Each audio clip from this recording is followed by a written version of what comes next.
Alright everybody, welcome to another Lucha Underground review. Last week I didn't do one because I didn't really felt like doing one. I wasn't really in the mood, but I got you on this time, so let's get right through it. The show opens up with us seeing Pentagon Jr. and Vampiro, where Vampiro tells Pentagon that he's not ready to face the monster Matanza because, as you know, we all know what Matanza did to Pentagon the last time they faced. So Vampiro is kind of training him, trying to get him back on his feet and all of that. But Pentagon tells him that he's ready, but Vampiro keeps telling him that he's not ready. So that was that scene. We'll have to see how it plays out further next week or so. So after that we get a match, Joey Ryan versus Mascarita Sagrada. And of course we have Famous B doing the introduction. I like this Famous B guy, he's really entertaining. I like the whole 4-2-3 get fame thing where he gives the fans his card, I like it. It's just cool shit. As for the match,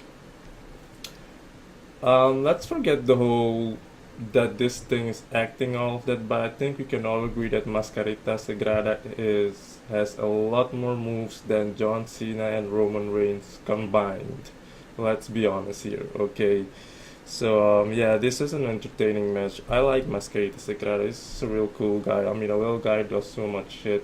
Imagine if he was a lot taller, that he would be a really amazing wrestler, which he already kind of is. But yeah, it was amazing match. But ultimately, Joey Ryan still got the win. Obviously, I don't know if they've ever let Mascarita win a match. I think they have, but I know last season, the first season they did. But I don't know if they already made him win a match in this season. Correct me if I'm wrong. Let me know. But yeah. So after that we get another scene which featured Taya, pretty much where she says, where she looks in the mirror and what she sees in herself, like confidence, power, all of that stuff, and then she fights a couple of men, and when she walks out of the club, we see that Johnny Mundo is waiting for her, and Johnny Mundo then says he sees someone perfect, referring to Taya, of course, and then they ride off. After that, we get another scene which Cuerno. We see Cuerno talking to someone.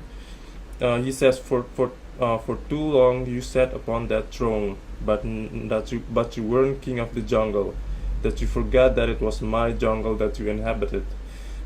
No matter how mighty the lion, he will always fall and become just another piece in the collection."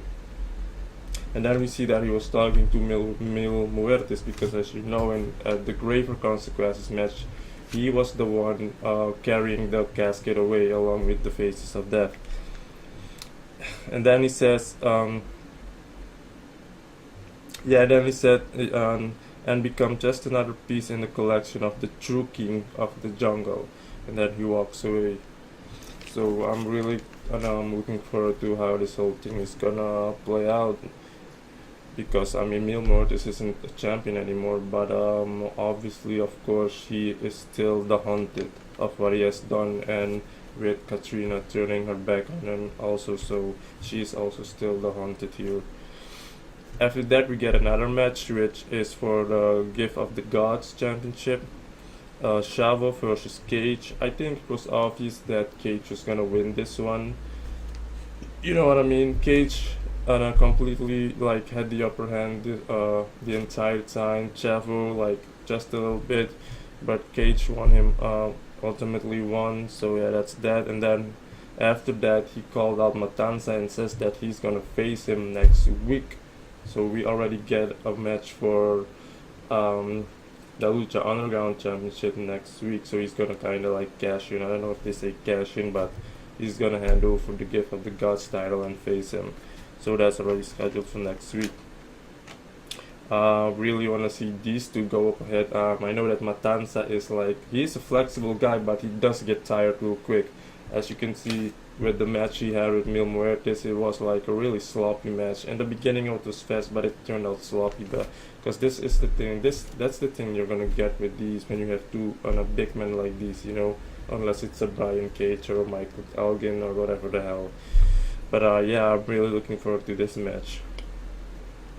So after that, we get a backstage segment where we see Taya with PJ Black and Jack Evans. They're like in the locker room, and then Taya tells the two that she has a surprise for them.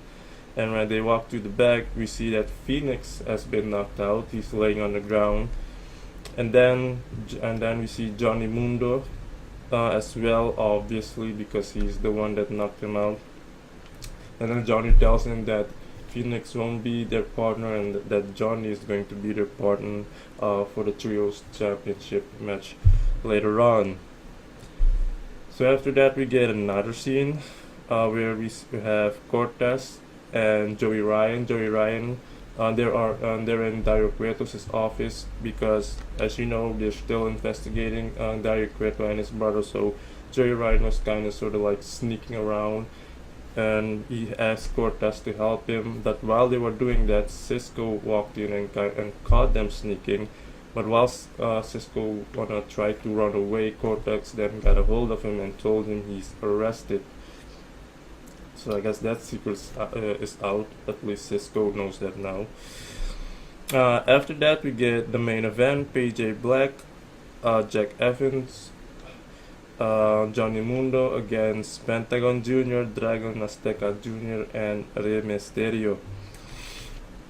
This Dragon Azteca guy, man, he is so fucking awesome. I gotta do research who it is that plays under the mask, who it is that plays this character, because only then will I know if I've seen him wrestle in one of the indie promotions. Because the moves he does I don't recognize them. So I would like kind of at least know who he was in the independent scene, but I never saw those moves barely being done by anybody. So I don't know who this guy is that plays the Dragon Azteca that's under the Azteca match. So maybe if you can tell me in the comment section, but I'm gonna do research because this guy is really fucking awesome. He's so fucking fast and he's such a fucking clean worker. It's just amazing watching this guy. But yeah, but the winners were PJ Black, Jack Evans, and Johnny Mundo. Of course, it wasn't a clean finish because he used the chair to hit.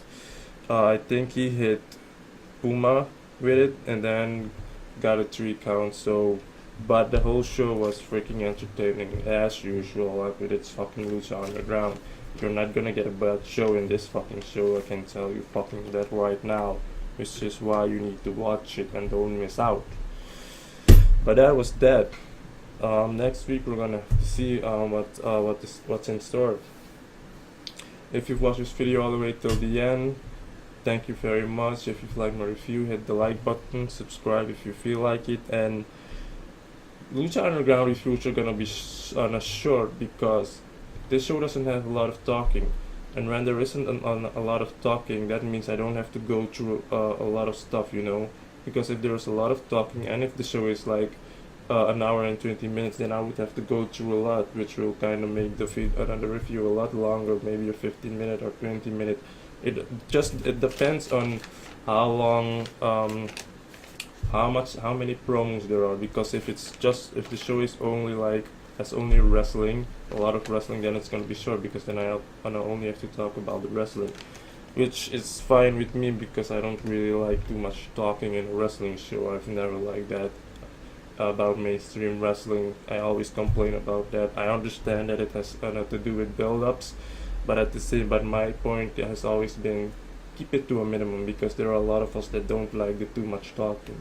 It bores the hell out of us. We just want action, which is why I watch stuff like this and independent wrestling, because you don't have all these long promos like the other company. I think you know which company I'm talking about. TNA also, they sometimes have really long promos, so much talking.